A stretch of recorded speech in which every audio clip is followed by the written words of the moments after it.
পৃথিবীতে এমন কিছু শহর আছে যেখানে মানুষ শুধু বেড়াতে যায় না, নিজেকে খুঁজতে যায়।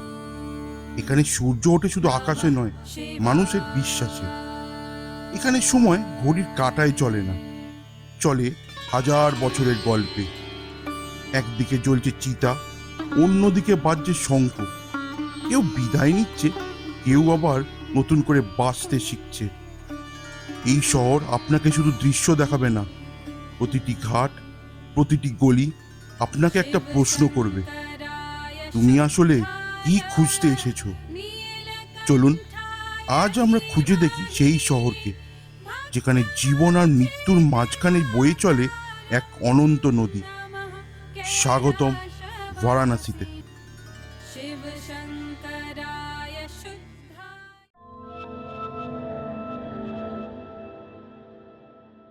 Good morning everyone. Good morning from Banaras. আজকে আমাদের বেনারসের ডে 2। কালকে আমরা হোটেলে ঢুকে চেক ইন করে আমার এতটাই টায়ার্ড ছিলাম, তো আর নতুন করে হোটেলের রুম ট্যুর এবং হোটেলটার লোকেশন কিছুই শেয়ার করিনি আপনাদের সাথে। আজকে সেগুলো সবই করব। আমরা কোন হোটেলে আছি, হোটেলের রুম কেমন, হোটেলের ট্যারিফ কেমন, সবই আপনাদেরকে জানাবো।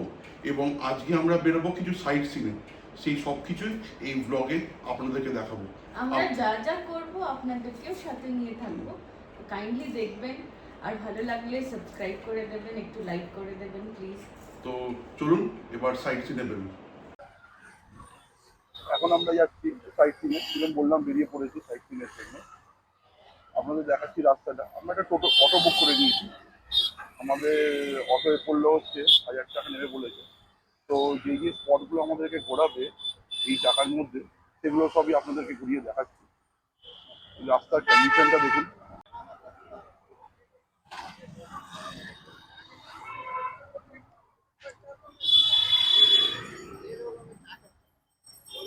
রাস্তায় ভালোই জ্যাম আছে, ভালোই ভিড় আছে।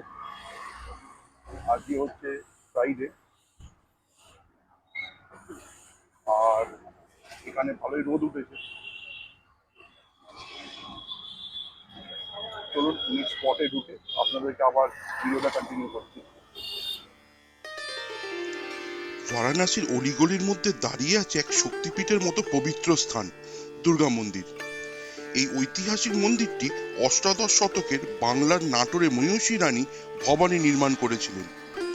লাল রঙের এই মন্দির শক্তির প্রতীক মা দুর্গাকে উৎসর্গ করা হয়েছে।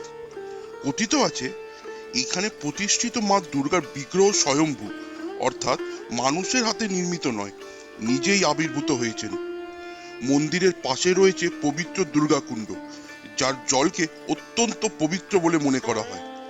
শুধু একটি মন্দির নয়, দুর্গা মন্দির আজও বারাণসীর আধ্যাত্মিক ঐতিহ্য, ভক্তি এবং শক্তি উপাসনার এক জীবন্ত প্রতীক।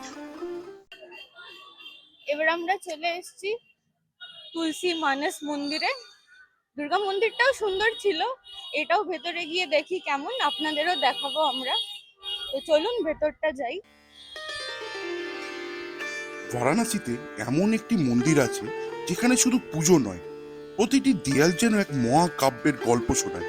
হ্যাঁ, এটাই তুলসী মানস মন্দির।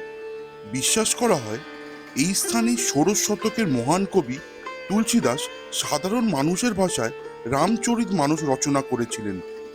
সেই স্মৃতিকে অমর রাখতে 1964 সালে নির্মিত হয় এই সাদা মার্বেলের অপূর্ব মন্দির। তুলসী মানস মন্দির ঘুরে বেরোতেই বারাণসী রোদের তাপ যেন আরো ভালোভাবে টের পেলাম। এত গরমে এক গ্লাস ঠান্ডা শিকাঞ্জি না হলে চলেই না। এক চুমুকেই যেন শরীর আর মন দুটোই একেবারে ফ্রেশ। তাই নতুন এনার্জি নিয়ে এবার চললাম আমাদের পরবর্তী গন্তব্যের দিকে। এটা হচ্ছে ত্রিদেব মন্দির। এক একটা করে মন্দির দর্শন করছি আর আপনাদেরকে দেখাচ্ছি।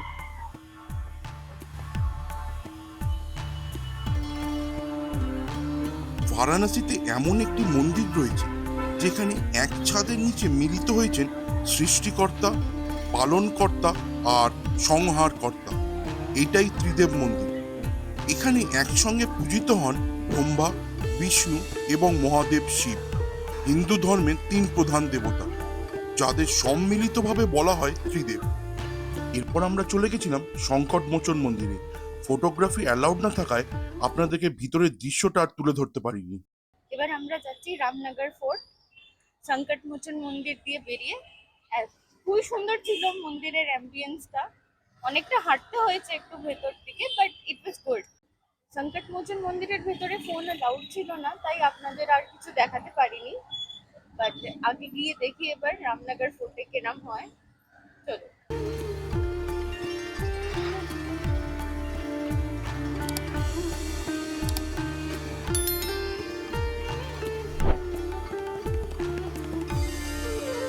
বারাণসীর ঘাটের ওপারে গঙ্গার শান্ত জলের ধারে দাঁড়িয়ে আছে সময়কে হার মানানো এক রাজপ্রাসাদ, রামনগর ফোর্ট। 1750 সালের দিকে কাশী নরেশ মহারাজা বলবন্ত সিং এই দুর্গ নির্মাণ করেন। এখন সেই দুর্গের ভিতরে রয়েছে একটি মিউজিয়াম, যার প্রবেশ মূল্য জনপ্রতি 80 টাকা। এই মিউজিয়ামের ভিতরে ছিল রাজা মহারাজাদের সময়কালের পোশাক, তাদের যানবাহন এবং তাদের অস্ত্র। ফটোগ্রাফি নিষেধ থাকায় সেইটা আর আপনাদের তুলে ধরতে পারলাম না। বারাণসী ঘুরে যদি এক গ্লাস লস্যি না খাওয়া হয়, তাহলে ভ্রমণ যেন একটু অসম্পূর্ণই থেকে যায়। মাটির ভারে পরিবেশন করা ঘন, ঠান্ডা আর মাখনের মতো ক্রিমি এই লস্যি শুধু একটি পানীয় নয়, বারাণসীর এক ঐতিহ্য। প্রতিটি চুমুকে দইয়ের টক মিষ্টির স্বাদ, উপরে মালাইয়ার কেশরের হালকা সুবাস গরমের ক্লান্তি মুহূর্তেই দূর করে দেয়। আমাদের বেনারসের এটা ফার্স্ট লস্যি, তো লেটস ট্রাই আর দেখি কেমন লাগে।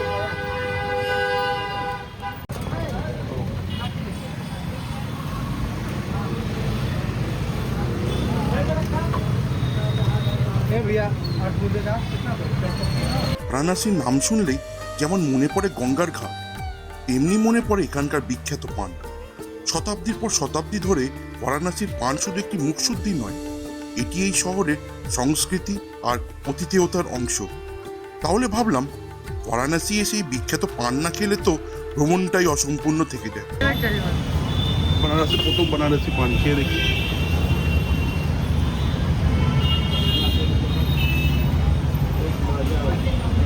ভালো, আমাদের ওখান থেকে একটু কতটা আলাদা, কিন্তু খুব ভালো। তারপর আমরা হোটেলে ফিরে গিয়ে একটু রেস্ট নিয়ে চলে গেছিলাম কাশী চাট ভান্ডার। বারাণসী গিয়ে চাট না খেলে বারাণসীর ট্রিপটা যেন অসম্পূর্ণ রয়ে যাবে। তাই কাশী চাট ভান্ডার থেকে আমরা নিয়ে নিলাম আলু টিক্কি চাট আর পালাক পাত্তা চাট। খেতে খুবই ভালো ছিল। তারপর আমরা চলে গেছিলাম কাল ভৈরব দর্শন করতে। দর্শন খুবই ভালো হয়েছে। তারপর আমরা ফিরে এলাম আমাদের হোটেলে। আমাদের সাথে থাকুন এবং আমাদের এই বারাণসী ট্রিপটাকে এনজয় করুন। দেখা হবে আগামী ব্লগে।